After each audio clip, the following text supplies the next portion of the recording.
사무엘하 9장과 이 10장은 다윗 왕이 완전한 통치권을 회복했을 때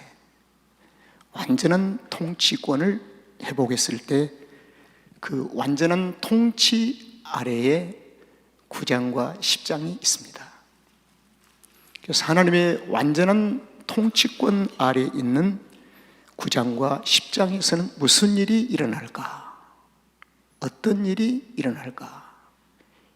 여기를 오늘 좀 살펴보려고 합니다. 그래서 다윗 왕의 완전한 통치라는 말은 이스라엘로 통일이 되었다는 것입니다. 유다의 왕이 아닌 통일되어진 이스라엘의 왕이라는 것입니다. 그리고 하나님의 거룩한 부르심인 예루살렘이 회복이 되었습니다. 헤브론에서 통치가 시작되어진 다윗에게 그 불완전을 딛고 예루살렘 성으로 모든 삶의 거처를 다 옮김으로 예루살렘이 회복이 되었습니다. 그리고 예루살렘으로 끝낸 것이 아니라 예루살렘을 하나님의 거룩한 주의 백성들이 살 수 있는 시온 산성이라고 이름을 붙였습니다. 그래서 다윗성은 시온 산성입니다. 시온 산성이라는 이 성은 이방인들이 살 수 있는 것이 아니고 하나님의 백성들이 사는 도성이다. 그래서 지금은 섞여져서 이방인들도 있을 수 있지만 이 시온 산성의 앞으로 하나님의 약속의 성취는 하나님의 백성들만이 살 수 있고 하나님의 백성들만이 들어갈 수 있는 도성. 그래서 다윗은 헤브론에서 도읍을 예루살렘으로 옮긴 후에 예루살렘에 성벽을 쌓기를 시작합니다. 그리고 그 성을 시온 산성이라고 부릅니다. 그리고 동시에 시온 산성 안에 하나님의 중심이 되어야 되잖아요. 그래서 다윗은 언약궤를 모셔옵니다. 언약궤를 모셔왔다는 이 말은 언약궤를 모실 수 있는 성전, 회막은 하나님과의 만남의 장소입니다. 그래서 시온 산성 안에는 회막이 세워졌습니다. 거의 갖출 걸 다 갖춰가는 겁니다. 그리고 동시에 가나안 땅에 있는 모든 족속들이 다윗을 섬기게 됩니다. 그리고 조공을 바치게 돼요. 통치권의 완전한 회복입니다. 그래서 이 다윗이 완전한 통치를 회복했다는 이 말은 장차 오실 예수 그리스도 메시아의 통치권을 상징하고 있습니다. 여기까지 여러분들의 마음에서 생각 속에 이해가 됐으면 다윗의 완전한 통치는 은혜의 완성을 가리킵니다. 여러분, 구원의 완성은 예수 그리스도께서 십자가에서 죽으심으로 구원의 완성이 되었습니다. 그래서 하나님의 통치권이 완전히 완성된 그 시점이 골고다의 십자가에서 예수 그리스도가 죽으심으로 모든 세계를 하나님에 의해서 통치권이, 그래서 거기다 표적이 나타납니다. 땅이 진동을 하고 그리고 하늘이 대낮이 깜깜하게 되고 모든 우주의 만물을 하나님이 섭리하시고 손에 두시고 통치하신 겁니다. 바로 그때가 예수 그리스도의 죽으심. 그래서 그리스도의 모든 이 예수 그리스도의 죽으심이 하나님의 완전한 통치에 대한 목적과 완전한 회복이 완성되면 구원이 완전히 완성되었다. 그래서 예수님이 하나님이시니까 하나님께서 이렇게 말씀하셨습니다. 다 이루었다. 이것은 위대한 보이스입니다. 놀라운 일이죠.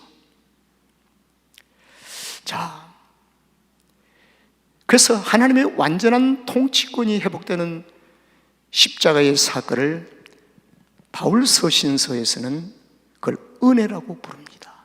은혜. 은혜는 즉 예수 그리스도 구원의 완성. 은혜가 아니면 구원받을 수가 없다는 사실을 사도 바울이 에베소 교인들에게 구체적으로 전합니다. 은혜로 값없이 우리가 받은 것이 구원이라는 겁니다. 나의 공로가 아닌 하나님의 완전한 은혜였습니다. 자, 그러면 다윗 왕의 완전한 통치는 즉 은혜입니다. 은혜. 그래서 사무엘하 9장과 10장은 은혜라고 하는 이 단어가 나오게 되는 거예요. 다윗이 은혜를 베풀리라. 다윗이 은혜를 베푼다는 이 말은 대상이 있어야 되지 않겠습니까? 그 대상, 은혜를 베풀 수 있는 대상, 은혜를 받을 수 있는 대상이 있어야 되지 않겠어요? 그래서 사무엘하 9장을 보면은 은혜를 받을 대상이 누구냐면 대표적인 한 사람이 나왔으니 지난주에 무비보셋이라. 자, 여기까지 저를 팔로우 되면 아멘 하시기 바랍니다. 만약에 팔로우가 안 된다면 주여 나를 좀 도와주시옵소서. 이렇게 얘기했어요. 무비보셋이었습니다. 무비보셋. 그럼 무비보셋은 어떤 자입니까? 다윗이 무비보셋에게 은혜를, 은총을 베푸는 거예요. 그럼 은총을 받아야 할 무비보셋은 어떤 자입니까? 완전한 실패자. 완전한 실패자로 사무엘하 9장에서는 무비보셋을 이렇게 소개합니다. 사울의 손자요. 사울을 성공했다고 하는 사람이 누가 있겠습니까? 사울은 완전히 실패한 자입니다. 그는 사무엘상 31장의 길보아산 전투에서 블레셋과의 싸움 속에서 그는 스스로 목숨을 끊는 비참한 비극적인 삶 속으로 나락으로 떨어집니다. 실패자. 바로 그 전투에서 아들 요나단이 전사를 하게 됩니다. 그래서 사무엘하 31장의 마지막 부분은 완전한 사울의 실패를 종결로 하고 있습니다. 그래서 저와 여러분은 사무엘하 31장에서 나를 찾아봐야 돼요. 내가 그 가운데서 나를 발견치 못한다면 우리는 과연 예수 그리스도를 만날 수 있을 것인가? 신약에서는 내가 주님을 만날 수 있는 유일한 그 자리를 이렇게 고백을 요구합니다. 죄인됨을 고백하라. 내가 죄인됨을 고백지 아니하는 그 자리는 주님의 손길을 잡을 수가 없다는 것입니다. 구원은 죄 가운데서 신음하고 있는 사망 아래 있는 하나님의 택한 백성들을 찾으러 오신 그 순간이, 손 잡는 순간이 구원이 이루어지는 겁니다. 구원. 그래서 무비보셋은 완전한 실패자였습니다. 뿐만 아니라 그는 자신을 신체적인 결함을 성경은 여과 없이 부끄럽지만 내놓습니다. 그는 두 발이 절뚝발이었다. 두 발이 절뚝발이. 사울의 손자요, 요나단의 아들이요, 그는 두 발이 절고 있는 절뚝발이라. 그런데 여기서 요나단의 아들을 소개하고 있는 이유는 성경 기자의 어떠한 목적이 있을까? 요나단은 누구인가요? 다윗이 힘들고 어려울 때 부친 아버지로부터 핍박을 받고 시련과 고통을 받고 쫓겨다닐 때 요나단은 뒤에서 다윗과의 언약을 맺습니다. 아하, 언약. 무비보셋은 완전한 실패자로 아주 어려운 환경 속에 살면 그럼에도 불구하고 그에게는 언약이 있다는 것입니다. 커버넌트. 여러분, 여기에 중요한 문제가 나옵니다. 저와 여러분이 주님을 알기 이전에 죄 가운데 있을 때 하나님의 택한 백성으로 우리에게는 언약이 있었다는 사실입니다. 은혜가 있었다는 거예요. 이걸 가리켜서 캘빈의 아주 중요한 이신칭의에 대한 문제를 다루고 있습니다. 성경은 어느 한 군데도 내가 주님을 먼저 알았다고 표현하지 않습니다. 주님이 먼저 나를 알았다는 것입니다. 믿습니까? 내가 갈 바를 몰라 헤맬 때도 주님은 나를 알고 계셨습니다. 이 말을 간단하게 정리하면 아브람이 갈대아의 우리에서 하나님을 전혀 알지 못할 때 하나님은 아브람을 알고 계셨다는 것입니다. 그리고 하나님의 때에 아브람을 부르심으로 갈 바를 몰라 하나님의 약속의 땅을 향해서 걷고 있는 아브람, 그의 인생에는 하란이라는 이방 땅도 있었습니다. 그러나 그것이 하나님의 택한 백성들의 최종적인 종착 지점이 아니기 때문에 아브람은 하나님의 부르심을 따라 걷다 보니 어느 날 그는 하나님은 아브람으로 그의 삶을 바꾸기 시작했습니다. 자, 무비보셋은 찾아오는 다윗의 은총을 받아들여 버렸어요. 아유, 이 실패자가 무엇을 내가 왕의 은혜를 받을 수 있겠습니까? 초청장은 이런 내용이었습니다.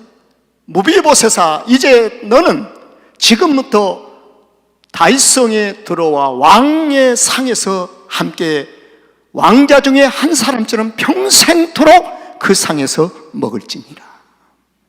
평생토록. 이걸 완전 회복이라고 합니다. 완전 회복. 일시적인 한 번의 선물을 준 것이 아니라 영원토록 왕의 상에서 나와 함께 먹을지니라. 저와 여러분, 이 땅에서 영원토록 왕의 상에서 먹는 축복받은 사람들입니다. 그게 증거와 표적인데 무엇입니까? 성찬식입니다. 주님의 살과 피를 먹고 마시는 영원한 왕의 상에서 먹고 마시는. 그러나 천국으로 우리가 입성하는데 천국 가면 하나님의 여호와의 상에서 영원토록 영생하는 복을 누리게 된다는 것입니다. 일시적인 것이 아니라 왕의 상해로 초청을 받습니다. 그래서 무비보셋은 내가 자격이 없는데요, 부족한데요, 아주 어리석은데요, 나 같은 사람이 어떻게 할 수 있습니까? 그 순간에 무비보셋은 다윗의 초청을 수락함으로 영원한 왕의 상으로 함께 참여하게 됩니다. 이것이 지난주 설교였어요. 오늘 설교는 10장 다윗과 한운의 만남입니다. 한운. 이 한운은 이방인 족속 중에 암몬의 왕입니다. 이방 족속입니다. 이방인 영역에 살고 있는 이 한운에게 초청장이 왔어요. 여러분, 오직 성령이 너희에게 임하면 너희가 무엇을 받고요? 따라합시다. 오직 성령이 임하면, 따라하세요. 오직 성령이 임하면 너희가 권능을 받고. 자, 이 권능이 무엇일까? 오늘날 현대교회에서 이 권능을 잘못 해석하는, 자기중심에 위선적으로 해석하는 오류를 많은 교회들이 저 자신도 범해왔습니다. 여러분, 이 권능은 제3의 어떤 물리적인 파워가 아니에요. 이 권능이 무엇입니까? 여러분, 예수 그리스도가 그분이 권능인 줄로 믿습니다. 아주 중요하잖아요. 예수 그리스도가 권능이에요. 그러니까 너희에게 오직 성령이 임하면 너희가 예수 그리스도를 받고, 예수 그리스도를 받고, 그러면 예수 그리스도를 받는 날 임하는 그리스도 함께 한다는 것입니다. 동고동락을 함께 한다는 것입니다. 그래서 교회 안에서 잘못 해석된 게 뭐냐면, 성령을 달라고 해가지고 내가 이제 권능을 받으니까 병 고치는 권능, 그래서 그것을 자기 것으로 치부해버립니다. 주님을 쏙 빼버리고. 이게 무서운 범죄죠. 무서운 범죄. 무서운 올무에 묶여 있다는 것입니다. 교회 본질은 예수 그리스도십니다. 그리스도 외에는 아무것도 없습니다. 오직 예수 그리스도만이 우리의 유일한 권능이신 것을 믿으시길 바랍니다. 그래서 오직 성령이 너희에게 임하면 너희가 예수 그리스도를 받고, 그 예수 그리스도를 받은 그것을 가지고 예루살렘과 유다와 사마리아 땅끝까지 내 증인이 되라. 전하라 그 말입니다. 누구를요? 예수 그리스도를 전하라. That's it. 그 이상 이하도 없는 거예요. 뭐 권능 받는다고 그러니까 그냥 난리법석 그래요.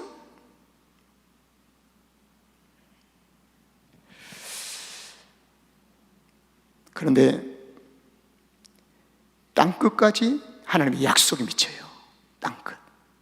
땅끝. 이 한우는 이방인 족속입니다. 암몬. 이스라엘과 전혀 결이 다른 족속들입니다. 근데 그 하나님의 약속이 한우에게까지 미친 거예요. 다윗이 인간 다윗이라면 그렇게 할 수가 없습니다. 그러나 다윗은 장차 오실 누구요? 예수 그리스도의 삶을 예표할 거룩한 부름이 있기 때문에 성령에 이끌리고 있다는 것입니다. 성령에 이끌리고 있다는 거예요. 그래서 오늘 10장의 1절에서는 이렇게 여절을 소개하겠습니다.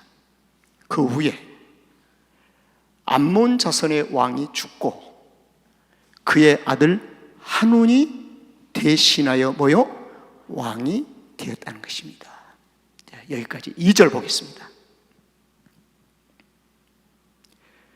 다윗이 가로되, 아주 2절은 난의 요절인 동시에 아주 중요합니다. 다윗이 가로되, 내가 나하스의 아들 한운에게 무엇을 베풀리고요? 은총을 베풀리라. 그 아비가 내게 은총을 베푼 것 같이 하리라. 이것을 잘못 해석해서 혼돈이 옵니다. 네 아비가 내게 은혜를 베풀기 때문에 내가 보답하는 마음으로 네게 은혜를 베풀라. 이건 전혀 아닙니다. 만약에 이것이 보답의 의미를 가지고 있다고 한다면 성경의 정계를 이렇게 기록하지 않습니다. 다윗이 가로되, 네 아비가 내게 많은 것을 베풀었기 때문에 내가 네게 은혜를 베풀 것이다. 이렇게 해야 되지 않겠습니까? 한운에게 은총을 베풀 때 동시에 내가 은총을 네 아비에게 아비가 내게 은총을 베푼 같이, 이 말은 관계입니다. 우연이 아니었고 네 아비와 나의 만남이 있었다. 네 아비 나하스와 나와의 만남이 있었다. 그건 결코 우연이 아니다. 그럼 만남은 우연이 아니라고 한다면 하나님의 은혜가 있었다는 것입니다. 그럼 하나님의 은혜가 어떻게 있었습니까? 나하스, 한운의 아버지가 암몬의 왕으로 있을 때에 다윗을 그렇게도 핍박하고 공격했던 사울 왕과 나하스와의 원수 관계였습니다. 원수. 그래야 할 때 동시에 그때 타임에 다윗도 사울로부터 핍박을 받을 때입니다. 그때 나하스 왕과 다윗의 만남은 다윗을 보호해 주는 것입니다. 이 관계를 말하는 거예요. 자, 그러면 예수님이 십자가를 지시고 골고다의 언덕을 오르실 때 얼마나 힘드셨습니까? 채찍을 맞으시며. 그때 로마 병정이 주변에서 있는 군중들 가운데 한 사람을 잡아채다가 예수님의 십자가를 대신 지우게 했으니 그 사람이 누군가요? 구레네 시몬. 이것은 계획된 일이 아니었습니다. 의도된 일이 아니었습니다. 그건 하나님의 놀라운 은혜의 계획이었습니다. 그래서 구레네 시몬이 십자가를 지고 언덕까지 올라가는 거예요. 여러분, 그리스도 안에서 고난과 시련 속에서 만남은 결코 우연이 아닙니다. 하나님의 깊은 은혜가 있습니다. 그렇게 맺어진 은혜 가운데 있는 나스와 관계를 생각하면서 하나님의 은혜를 따라가는 것입니다. 그래서 한운에게 내가 은총을 베풀리라. 그런데 은총을 베푸는 통로가 있어야 되지 않겠어요? 어떤 통로였습니까? 때마침 한운의 아버지 나하스가 죽었습니다. 그래서 장례를 치릅니다. 장례식이 거행됩니다.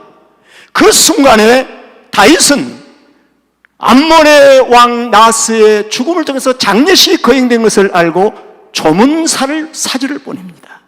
이것이 바로 통로입니다. 통로. 하나님의 은혜에 놀라운 통로였습니다. 그래서 다윗의 신복들이 조상하러, 조문을 하러 암몬 왕 한운에게 가게 됩니다. 자, 그때 한운이 이 조문 사절단을 받고 어떻게 행동했는지가 매우 중요합니다. 매우 중요해요.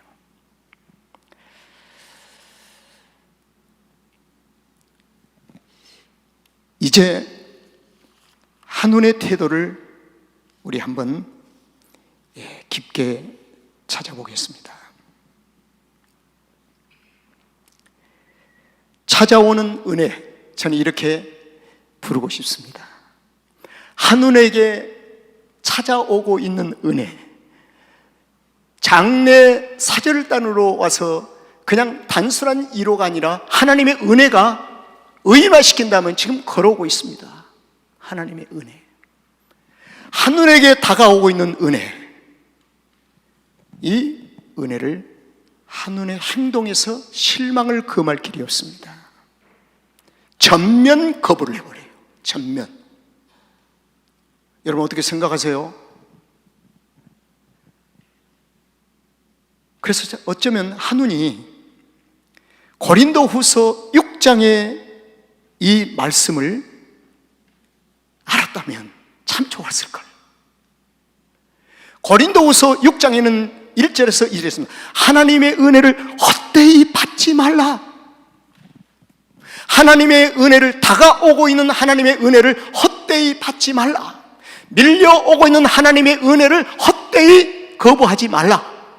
그리고 동시에 이렇게 합니다. 지금은 은혜 받을 만한 때요, 지금은 구원의 날이로다. 이 요절 앞에 한우는 정면 돌아서 버립니다. 아, 참 안 됐지요.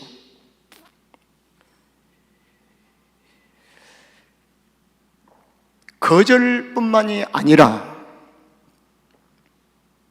한우는 은혜를 수치스럽게 만들어 버립니다. 수치를. 어떻게 수치스럽게 했지요? 사절단의 수염을 잘라버려요. 당시에 남자들에게는 이 수염이 존경과 가치의 상징이었습니다. 그런데 그것을 싹둑 잘라버려요. 괴롭습니다. 내가 한운이 아니었는가? 나도 신홍기 목사도 과거에 한운이었다는 사실을 누가 부인하겠는가? 참 창피스럽습니다. 사도 바울이 다메섹에서 무너지는 순간에 과거 예수 믿는 자를 잡아 결박해서 넘겨주고 스데반 집사를 핍박하며 순교의 자리에 이르게까지 한 그것이 너무 괴로운 흔적. 그런 흔적이 바울의 생애 속에 반복이 되어지는 거예요. 고백하는 거예요. 수염을 잘라버려요. 그리고 조문 사절단이 입고 온 의복이 있는데 발까지 덮는 옷을 엉덩이까지 잘라버렸습니다. 그리고 쫓아내버려요. 은혜를 이렇게도 거부하는 한운, 저와 여러분에게는 은혜를 거부한 적이 없는가요? 저는 많더라고요. 내 자신이 하나님의 밀려오는 은혜를 그대로 받지 아니하고 거부할 때가 참 많더라고요. 그때 하나님은 은혜를 거부하는 수치를 당해버린 이 은혜, 하나님은 그대로 두지 아니하시고 수치를 다시 회복시키십니다. 그래서 수염 잘려버린 사절단이 돌아오는 길목에 그 소식을 듣고 다시 사신을 보내서 예루살렘 성으로 들어오지 마라, 여리고 성에 머물라. 수염이 다 길 때까지 여리고성에 머물렀다가 수염이 길면 그때 예루살렘으로 들어오라. 여리고는 신약 성경에 그리스도인들에게 주는 성경적인 상징이 있습니다. 세상을 가리킵니다. 그래서 여리고는 성경의 어느 한 군데도 지형적으로 아주 저지대일 뿐만 아니라 여리고를 올라갔다는 표현이 하나도 없어요. 내려갔다. 삭개오,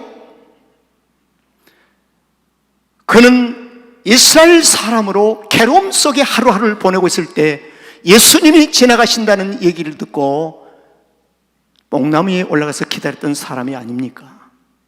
그리고 예수님을 만났습니다.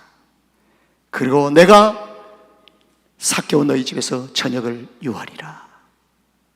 그로 함께 저녁을 유하고 삭개오는 세리장로로서 그 자리에 계속 머물러 있었을까요? 아니면 떠났을까요? 성경은 침묵하고 좀 떠났습니다. 이것이 무엇을 우리에게 던지는 의미입니까? 여리고, 다윗 왕이 사절단에게 예루살렘에 들어오지 말라, 그 수치를 그대로 가지고 오지 말고 여리고에서 기다리라, 수치를 굴러가게 하시고, 하나님은 가나안 땅의 백성들을 인도하실 때 길갈에서 할례를 받게 하시면 수치를 굴러가게 하셨다. 애굽의 수치와 광야에서 불순종했던 수치를 다 모조리 흘러가게 하시고 하나님의 거룩한 모습으로 가나안으로 받아들이는 하나님의 그 깊은 의도.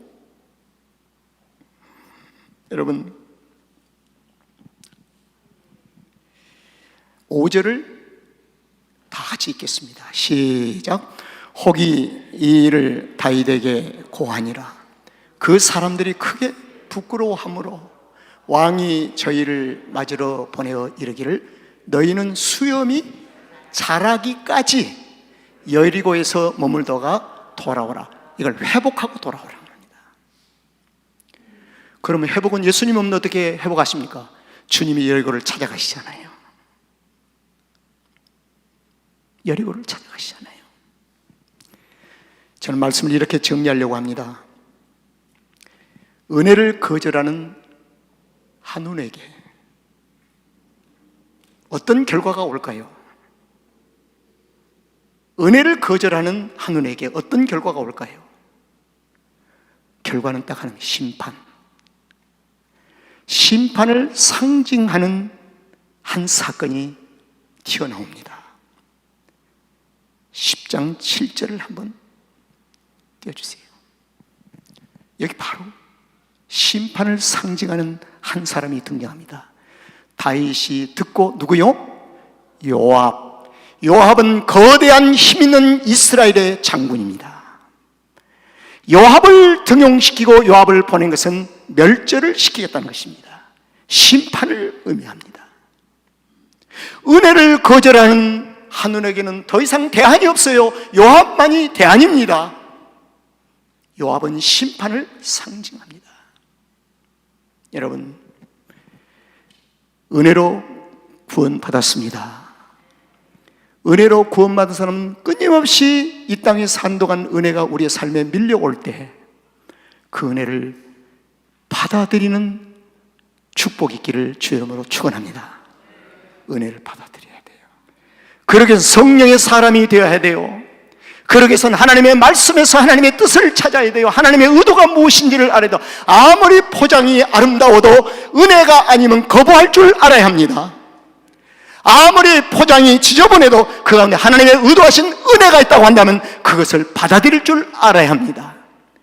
하나님의 거룩한 은혜의 역사는 내 육체의 눈의 아름다움으로 우리를 인도하지 아니하시고 주님의 눈으로 우리를 인도하십니다.